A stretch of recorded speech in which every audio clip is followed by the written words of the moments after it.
So I'm Chris Denham. I am opinions editor for The Hill News, and with me is a student from St. Lawrence, Michael Paulino. Uh, Thank you for joining me, Michael. Yeah, no problem, Chris. Where are you right now? So right now I'm home, which is Lower Manhattan in New York City, which is kind of like the center of this whole pandemic, or one of the centers of the pandemic going on right now with coronavirus. And what do you do at St. Lawrence? What class year are you? Sure, yeah, I'm a senior right now. Are you asking like kind of like what I do on campus? Yeah. Yeah, so I'm a career services intern. I write for the Hill News occasionally. I'm also um, wow, I'm blanking. It's been so long since I've been on campus. I'm starting to forget what life is like there. I'm a part of ATO. Yeah, that's probably like the main breadth of what I do. Cool. That's awesome.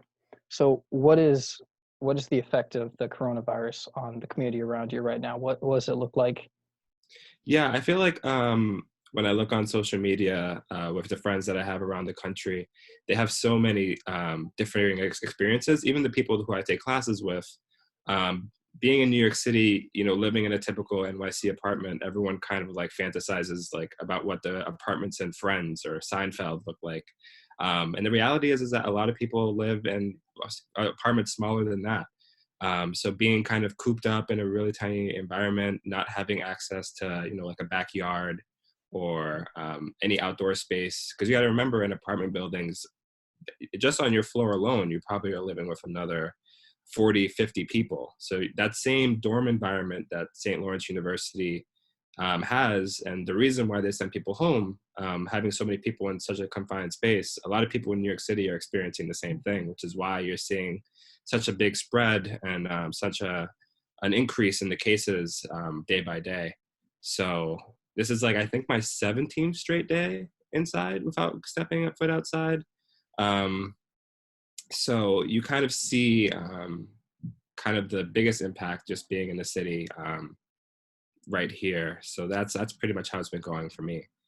Are there a lot of trouble getting your hands on food and other resources? Yeah, there's my stepmom goes out and gets groceries, and usually what's a trip that usually lasts like about a half hour now is could take 2 3 hours, just because there's people waiting online, and then on those lines you have to have 6 feet apart between people, and those lines can go maybe 3 4 5 city blocks long depending on where you are, or where you're getting your food from. There's also supermarkets that have been closing down.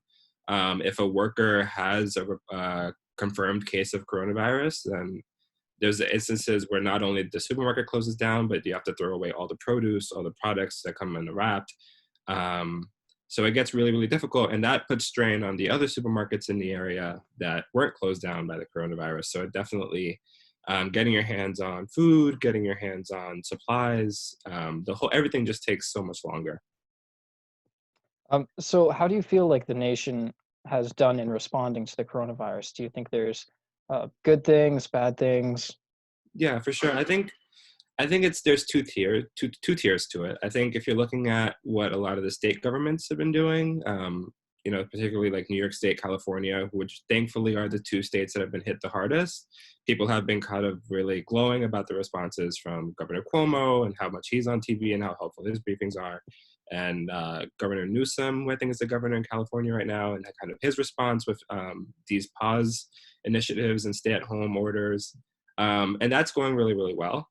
And then there's the federal government response that isn't necessarily going as smoothly in terms of, the stockpiles and the states competing with each other to get necessary protective equipment. And that's a mess. So it's kind of two tiers. If you're looking at it state by state, there's the governor of Georgia, who just found out that people who don't have symptoms can still transfer the virus to other people. So if I were to describe the response, there's definitely some big bright spots where we need them, but there's some pretty glaring disappointments in terms of the response. Gotcha. Moving away from the government, what do you think about St. Lawrence's response?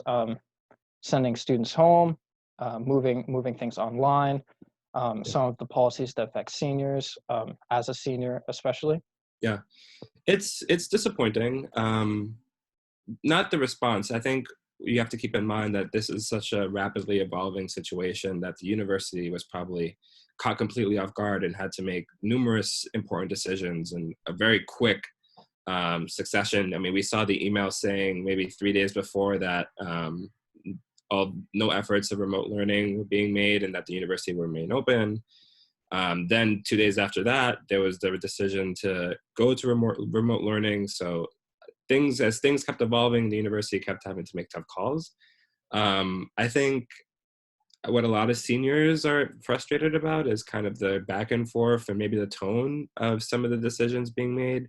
There was a big uproar about our graduation ceremonies being moved to Zoom instead of having a postponement with a planning towards a later date to have some sort of in-person ceremony. I know people don't want to celebrate 4 years by basically FaceTiming into a ceremony. They want to have their families there, have their loved ones there with them. So I think the university could do a better job being more clear and communicating clear.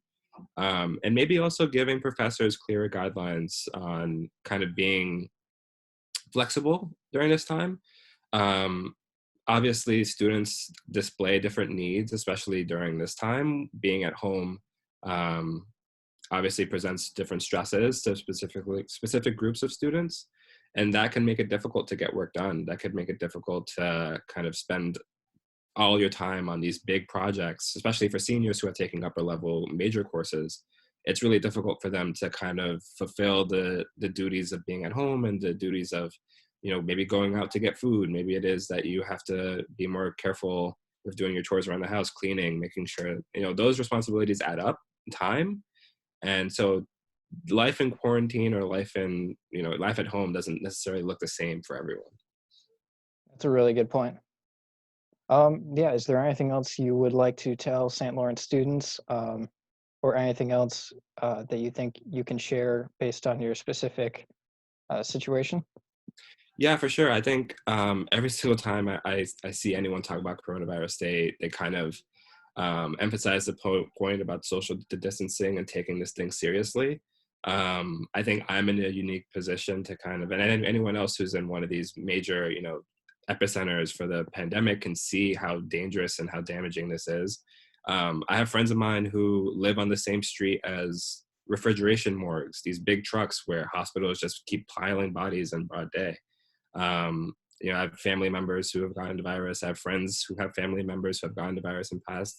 So it's a very serious thing. So I understand that for some people, they don't necessarily see the full effects of it. For example, someone who lives in Canton probably doesn't look at the virus the same as someone like me who lives in New York City. But I think emphasizing kind of how serious it is, and how we got kind of all need to work together to make sure that we stop the curve. Those are probably things that I would say to people. Great. Thank you so much. Yeah.